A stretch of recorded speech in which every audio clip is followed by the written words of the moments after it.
qovulmuş şeytandan Allaha sığınıram. Rəhman və Rəhim olan Allahın adı ilə.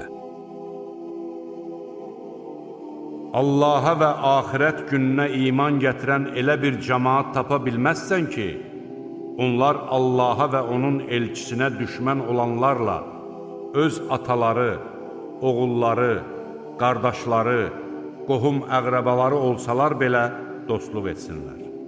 Allah onların qəlbinə iman salmış və onları öz tərəfindən bir ruhla dəstəkləmişdir. Allah onları ağacları altından çaylar axan cənnət bağlarına daxil edəcəkdir. Onlar orada əbədi qalacaqlar. Allah onlardan razıdır. Onlar da Allahdan razıdırlar. Onlar Allahın firqəsidirlər. Həqiqətən məhz Allahın firqəsi nicat tapanlardır.